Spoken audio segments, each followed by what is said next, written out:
Então você abre a sua Bíblia rapidinho, aí, livro dos Juízes, capítulo de número 6, a partir do verso 1, eu quero só fazer uma reflexão com vocês,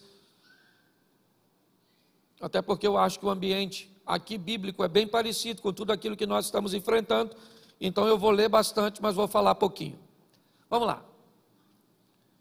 Porém os filhos de Israel fizeram o que parecia mal aos olhos do Senhor, e o Senhor os deu nas mãos dos midianitas por 7 anos. Prevalecendo a mão dos midianitas sobre Israel, fizeram os filhos de Israel para si, por causa dos midianitas, as covas que estão nos montes, e as cavernas e as fortificações. Porque sucedia que, semeando Israel, subiam os midianitas e os amalequitas, e também os do Oriente contra eles subiam. E punham-se contra eles em campo e destruía a novidade da terra até chegarem a Gaza. E não deixavam mantimento em Israel, nem ovelhas, nem bois e nem jumentos. Porque subiam com os seus gados e tendas, e vinham como gafanhotos, e em tanta multidão, que não se podiam contar, nem a eles, nem aos seus camelos, e entravam na terra para destruir. Assim, Israel empobreceu muito pela presença dos midianitas. Então, os filhos de Israel clamaram ao Senhor. E sucedeu que, clamando os filhos de Israel ao Senhor por causa dos midianitas, enviou, vamos lá, o próximo, e enviou o Senhor um profeta aos filhos de Israel, que lhes disse: assim diz o Senhor Deus de Israel, do Egito eu vos fiz subir e vos tirei da casa da servidão, e vos livrei da mão dos egípcios e da mão de todos quantos vos oprimiam, e os expeli de diante de vós, e a vós dei a sua terra. Então, muda para o 11 aí. Então o anjo do Senhor veio, assentou-se debaixo do carvalho que está em Ofra, que pertencia a Joás, a Birezita, e Gideão, seu filho, estava malhando o trigo no lagar, para o pôr a salvo dos midianitas. Feche os seus olhos. Senhor nosso Deus e Pai, em nome de Jesus, nós queremos continuar ouvindo a Tua voz. Fala conosco, usa-me como um canal de bênção nesta hora, em nome de Jesus, amém, glória a Deus, amém. A primeira coisa que eu quero chamar a sua atenção para o texto, é que na maioria dos textos do Velho Testamento, você não vai encontrar nenhuma honra e nenhuma expressão de atividade satânica. Todas as vezes que o mal for aparecer no Velho Testamento, ou a grande maioria deles, você sempre vai ver o Senhor sendo designado como o autor do mal. Isso era uma prática muito comum, certo, no Velho Testamento. O espírito mau que atormenta Saul, ele vem da parte do Senhor. É o Senhor que endurece o coração do faraó, e não há expressão de que quando Moisés desce ao Egito, certo, para negociar com o faraó como um estadista, não há nenhuma expressão de uma ação satânica. Sempre é muito claro no texto bíblico que é Deus que endurece o coração do faraó. Eu confesso a vocês que aprecio muito mais esse cenário do Velho Testamento no que diz respeito a essa tônica do que do Novo Testamento. Eu acho que muitas vezes nós vemos a manifestação direta de Satanás, sim, explícita no Novo Testamento, provavelmente porque o Filho de Deus estava pisando nessa terra. Então, já aqui o Cristo estava pisando aqui, me parece que isso deu margem para que o inimigo também fizesse isso de uma forma explícita e mais clara. Mas eu confesso que a Bíblia nos diz que aqueles que pertencem a Deus, o maligno não lhe toca. Então muitas vezes oferecemos muito crédito ao mal. Muitas vezes nós expomos muito a ação maligna. A Bíblia diz que os anjos do Senhor acampam-se ao redor daqueles que o temem, mas que Satanás está ao derredor. Me parece que o inimigo precisa de um voucher, ele precisa de uma autorização, ele precisa de um ingresso para entrar na nossa família, para entrar nos nossos negócios, porque nós somos capazes de blindar tudo isso, mantendo uma comunhão com Deus, uma afinidade, um estreitamento de relacionamento para com Deus. E nós estamos diante de um texto que fala de uma grande crise, que trouxe medo, trouxe isolamento social. Nós estamos olhando para um texto que descreve muito bem o ambiente que nós estamos inseridos na atualidade. O texto diz que os midianitas, eles entram durante 7 anos com o propósito de destruir a economia do povo, fazer com que houvesse um empobrecimento, fizesse com que aquele povo que podia caminhar livre, que podia ter liberdade, se escondessem em covas, em cavernas, porque todas as vezes que eles marchavam com um nível de destruição muito alto, e preste atenção, era muito mais do que uma destruição financeira, era uma destruição moral, era uma destruição e um caos emocional, porque se quisessem destruir, teria feito isso logo no início, entrava com seus exércitos e matava toda a nação. Só que eles não queriam matar a nação, eles queriam usar a nação como um subproduto para eles. Eles produziriam durante um ano, e assim que estivesse um ambiente de colheita e de armazenamento, eles programavam uma invasão, mas não matavam as pessoas, iam embora com todos os recursos que eles tinham construído durante esse período. Então você imagina, eles plantavam para o filho dos outros comer, eles plantavam para que os outros prosperassem. Por final, eles buscavam cavernas, covas, um ambiente onde eles conseguissem se esconder, se isolar, por causa do medo. Era isso. E nesse ambiente, Deus vai enviar recursos. Nesse ambiente, o povo volta o seu coração para Deus. E Deus é misericordioso. Deus é bom. E quando o povo clama a Deus, Deus manda um profeta, que vai exatamente, debaixo do carvalho que está em Ofra, que pertencia a Joás o Abirezita, onde seu filho Gideão está malhando o trigo no lagar, para o pôr a salvo dos midianitas, como diz o texto. Preste atenção, Gideão também é alguém que está com medo, é alguém que tem sofrido os danos, o empobrecimento. Gideão é alguém que tem visto e vivido todas as dificuldades, como todos os demais. Porém, apesar do lagar ser um ambiente para beneficiar uvas, malhar o trigo no lagar é algo extremamente desajeitado, incoerente. Para malhar o trigo, ele precisava de um espaço maior, de uma condição mais favorável. Mas ele não tem isso. O que ele tem é um lagar. E me parece que Gideão vai ser escolhido, não porque Deus tem privilégios, não. Eu tenho aprendido que a oportunidade ela é basicamente universal. As pessoas é que decidem o que irão fazer com elas. Eu falei aqui esses dias, estava escuro para 12 discípulos, estava ventando para 12 discípulos, o medo tomava conta dos 12, Jesus aparece em cima d'água para os 12, mas um dos 12 diz, eu quero andar sobre as águas.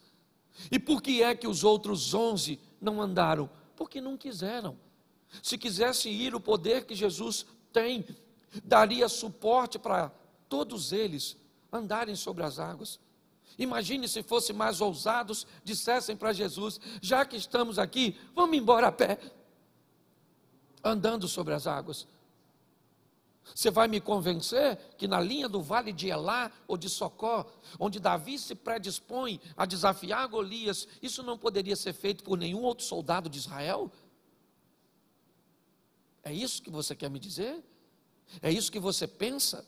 Que se um dos filhos de Saul, ou até mesmo um dos irmãos de Davi, como Eliabe, Abinadab ou Samar, Jonatas, o filho de Saul, que era valente, ou até mesmo Saul, que havia se perdido, se tivesse tomado a posição que Davi tomou na frente de batalha, não teria ele vencido o gigante? Sim, mas por que é que Davi venceu? Porque ele resolveu pelejar. A dificuldade tem vindo para todos, seja no campo espiritual, emocional ou material. Se você pensa que há um complô do mundo ou da estrutura contra você, você está muito enganado. A proposta do maligno é roubar, matar e destruir. Essa é a sua missão. Qual é a diferença entre as pessoas? É que alguns nutrem e guardam suas forças para conseguir sobreviver a essas adversidades. A maldade está espalhada em todos os ambientes. Ah, pastor, mas Jesus vai voltar e tem que se cumprir tudo isso, tem que se cumprir e vai, mas isso não significa que eu que tenho que abrir uma concessão para aceitar tudo isso, de qualquer maneira. Nós somos um soldado de Cristo, enquanto nós pudermos, nós vamos estar lutando contra o sistema. Posso ouvir um amém da igreja? É isso, é assim que funciona. Apesar de todo aperto, de toda dificuldade, de todo ambiente inadequado, Gideão é alguém que está trabalhando, para quê? Para levar recursos para a sua família, num ambiente exposto, não. Ele está num ambiente onde as pessoas não consigam vê-lo, um lagar, um ambiente pequeno, onde seu propósito é malhar o trigo e escondê-lo para alimentar a sua família. Mas os midianitas estão vindo aqui, estão roubando, e já que eles estão roubando, eu não vou produzir, não. Não é assim que funciona. Eu vou continuar produzindo, eu vou continuar fazendo, eu vou continuar lutando, porque aquele que há de vir virá e não tardará. Nós temos que entender que Deus está no controle de todas as coisas. Cuidado com o fatalismo. Mas o anjo vem e conversa com Gideão, e é tão legal nós vermos esse bate-papo, porque o anjo aparece para Gideão e diz: homem valente, o Senhor é contigo. Gideão disse: se o Senhor fosse conosco, por que está nos acontecendo tudo isso? Por que é? Olhe bem, ele continua trabalhando, é verdade, ele continua lutando, mas quando alguém aparece para ele, né, eu não sei se ele conseguiu identificar que era um anjo, mas ele começa a conversar com o anjo e dizer para o anjo, ou para aquele que conversava com ele: se Deus é conosco, por que é que está acontecendo tudo isso sobre nós? Note que a situação emocional, ela também atingiu Gideão. Quando o anjo começa a falar da força de Gideão, ele não está falando da força de Sansão, não. De uma força que se exterioriza para vencer, certo? Para pegar uma queixada, para enfrentar os desafios, para derrubar as colunas do templo. Não, é de uma força interior, de alguém que reúne o restinho de suas forças para plantar e colher em ambiente inóspito, inadequado. É disso que o anjo está falando com ele. Por isso que quando ele é chamado de valente pelo anjo, que consegue ver em Gideão valores que ele mesmo já não consegue enxergar nele. Isso é muito comum na sociedade onde estamos vivendo. Destrua os valores que as pessoas, né, são capazes de enxergar nelas mesmas. Faça com que elas se depreciem, não goste de seu corpo, não goste de seu cabelo, não goste de seu peso, não goste de suas unhas, não goste de seus olhos, não goste de sua casa, não goste do governo, não goste da polícia, não goste do bairro, não goste de ninguém. Crie um ambiente mental onde a esperança vai embora. Nossa juventude não vai dar em nada. Nossos adolescentes estão se perdendo. Nosso sistema de comunicação está totalmente corrompido. Faça com que as pessoas olhem, esse é o ambiente. Você acha que é diferente daqui para o que nós estamos vivendo agora? Não. Onde nós ligamos e tudo que ouvimos tem a ver com caos, tem a ver com tragédia, tem a ver com problemas, tem a ver com dificuldade. Quando Gideão é abordado por um anjo enviado de Deus, falando sobre uma possível mudança de quadro, Gideão diz: não, se Deus fosse conosco, isso tudo não estaria assim. Deixa eu falar uma coisa para você: Deus está no controle de tudo. Ele é bom e nos dá vitória. Eu aprendi uma coisa: o deserto estava lá. Amaleque, o chefe dos amalequitas, ele planta num ambiente onde não dá nada.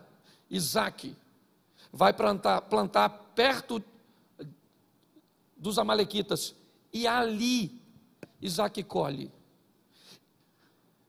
As plantações dos amalequitas não sobreviviam, presta atenção, ao solo, aos nutrientes, à água e todas as coisas que elas precisavam. Mas Isaac planta no mesmo solo que Amaleque e colhe num ambiente onde o outro não consegue colher. Se você acha isso injusto, eu vou respeitar você, mas eu aprendi que quem anda com Deus é capaz de colher, de sobreviver e de viver o extraordinário onde outros vão viver escassez. Isso é bíblico. Se você gosta disso ou não, fica para você. Quando nós olhamos, é isso que vemos. Deus é a garantia, sabe? É que muitas vezes o medo parece entorpecer a nossa mente, parece dominar o nosso autocontrole. É Agar achando que vai morrer, o meu menino está debaixo de uma árvore, certo, sofrendo de inanição, e agora o que vai acontecer? E o anjo aparece e diz: acorda, Agar, olha o poço aí pertinho de você. O texto não nos diz que o poço apareceu. O texto diz que os olhos daquela mulher se abriram para ver algo que já estava lá. Deus está querendo abrir o meu e os seus olhos para que nós vejamos que Ele está conosco neste tempo e que esse ambiente que não é favorável vai ter que nos fazer prosperar e vai ter que nos dar vitória, porque o nosso general é Cristo, Ele está conosco. Então nós temos que mudar essa visão. E é isso que o anjo está tentando fazer com o Gideão. Gideão começa a fazer uma leitura que eu acho muito legal. Ele começa a dizer: a minha família é a mais pobre de Manassés e eu o menor. Gideão começa a olhar para seu contexto e de uma forma muito correta ele faz uma leitura de sua realidade. E a realidade de Gideão diz para ele: cara, você é o mais novo numa cultura onde tudo é depositado no primogênito. Você é uma das menores tribos. E se não bastasse isso, a sua família é uma das mais pobres.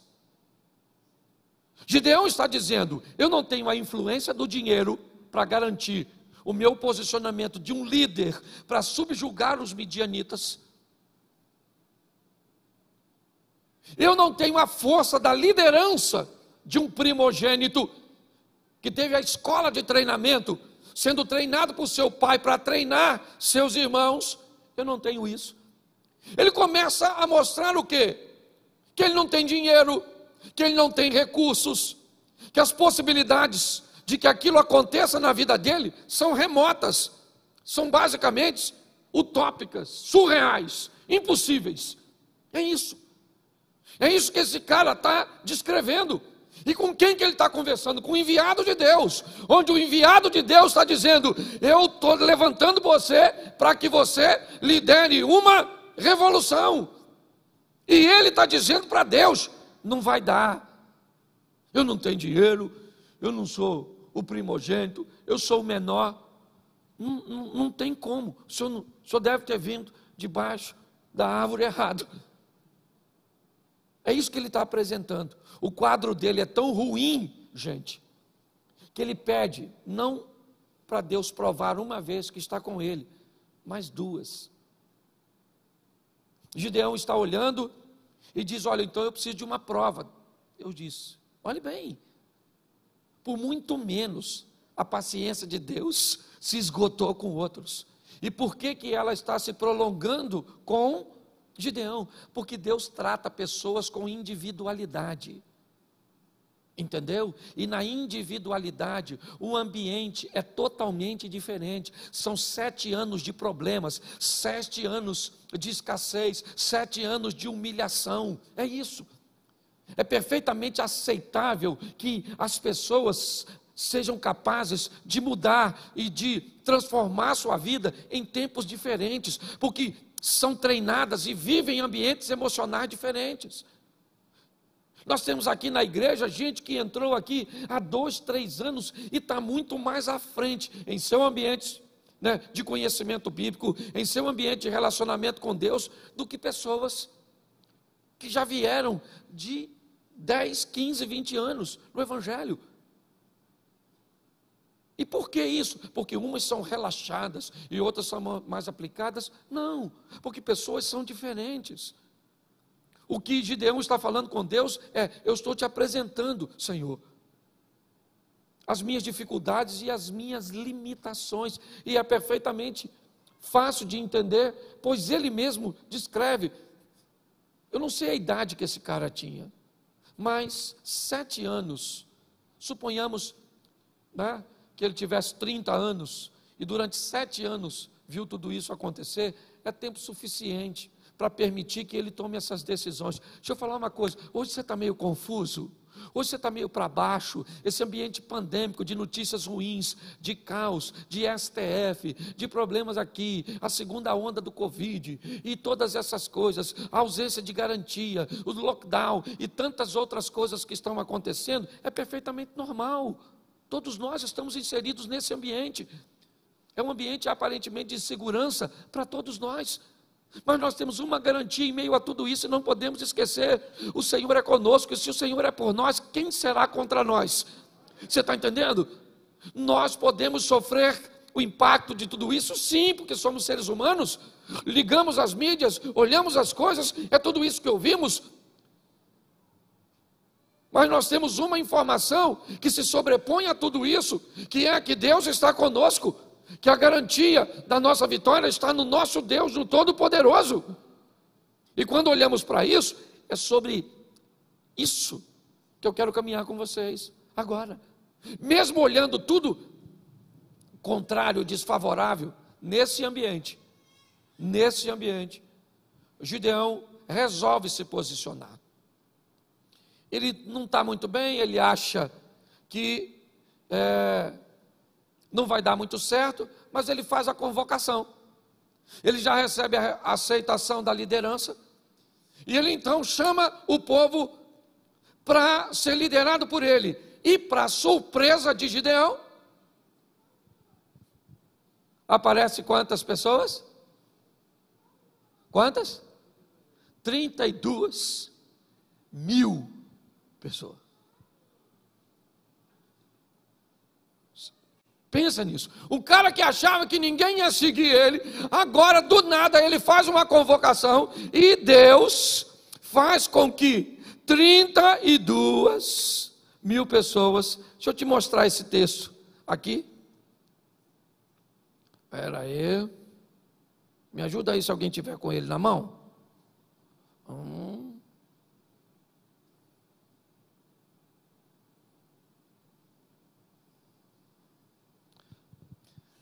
Capítulo 7, verso 3. Põe o 3 aqui, que aí fica mais rápido. Agora, pois, apregou aos ouvidos do povo, dizendo: quem for covarde ou medroso, que volte e vá-se apressadamente das montanhas de Gileade. Então voltaram do povo, quantos? Quantos? Quantos? O cara tem 32 mil homens para ir numa batalha. E agora, ele que estava com medo antes, agora ficou corajoso para aceitar o projeto. E quando ele viu aquela multidão de gente, ele falou: agora nós estamos juntos, 32 mil homens. Se eu estava com medo, não estou mais. Aí Deus mexe no medo e diz: pergunta, quem desse pessoal aí que está com medo, mande para casa. Ele deve ter pensado: além de mim? E ele pergunta: quem está com medo pode ir embora. 22 mil, cara. Pensa ele olhando 22 mil, mas ainda sobrou 10 mil, e 10 mil é gente pra caramba, né? Sim ou não? Sim ou não? Mas Deus achou que era muito. Porque não basta ganhar uma batalha, gente, é recuperar a atmosfera de fé no coração do povo. Não é ganhar uma batalha contra os midianitas, contra os moradores das montanhas de Seir, contra amalequitas, contra jebuseus, cananeus, perizeus, heteus e quem você quiser colocar, gigantes, filhos de Anak, faça o que você quiser, egípcios, assírios, babilônicos. Não é isso. A questão não é ganhar uma vitória, a questão é construir dentro desse povo algo que se perdeu, o comprometimento e a fé no Deus verdadeiro. Quando sobra 10 mil homens, ainda dá para ir, 22, ainda estão indo. E Deus diz: agora leva essa turma para beber água. E eu só tenho mais um processo seletivo. Quem pegar água com a mão e trazer a boca, você separa para um canto, e quem baixar para lamber, para tomar direto, você separa para lá, certo? 300 homens pegaram a água e trouxeram aqui, e 9.700 lamberam. O que Gideão deve ter pensado? Deus vai mandar embora os 300, e eu ainda vou com 9.700. Deus falou, manda os 9.700 embora, porque nós vamos agora com 300. Pô, gente, de 32 mil sobrar 300, me parece que Deus está querendo jogar a fé, que esse pobre coitado está tentando construir de ralo abaixo. A nossa garantia para vencermos as batalhas, por muitas vezes, vão estar em nossas mãos. Isso é verdade. Expertise, nossa preparação, conhecimento, network e tantas outras coisas. Mas tem coisas que as mãos não resolvem, que são os joelhos que vão resolver, que é no altar que se resolve, que é na presença do Eterno e na manifestação de Deus. É assim que funciona. O processo, às vezes, pode ser totalmente resolvido por Deus, como a abertura do Mar Vermelho e até mesmo ao Jordão. Mas chega em determinado tempo que Deus diz, agora não é só comigo, eu derrubo os muros e você entra com os soldados e conquista Jericó. Me parece que é um crescimento, é o que nós precisamos viver com Deus, e grande parte de nós, às vezes me parece que não foi habilitada para isso, não foi habilitada. Entenda, em determinados momentos a chave vira, você precisa ir para a próxima fase, você precisa ir para o novo nível, e algumas pessoas não são habilitadas para ir para o novo nível, sabe? Me parece que é como se chegasse um novo aplicativo ou uma nova versão daquilo que você gosta muito de utilizar, você não tem mais condições de fazer o upgrade, sabe, essa passagem para o próximo nível, para viver o incrível, o extraordinário, o sensacional. É com 300 homens que esse cara vai a uma batalha, não para ganhar a guerra, ela é derrota garantida. O propósito de Deus aqui, gente, é outro, é virar a chave na mente daquele povo, é dizer, a partir de hoje, pode se levantar a Malequita e quem quiser, midianitas, eu vou estar com vocês e eles vão descobrir que se com 300 vocês são capazes de resolver tudo isso, é porque não é a mão de vocês que está dando vitória, sou eu. Nós precisamos colocar isso no nosso coração. A nossa vitória, a nossa garantia, ela vem do Eterno, do Todo-Poderoso.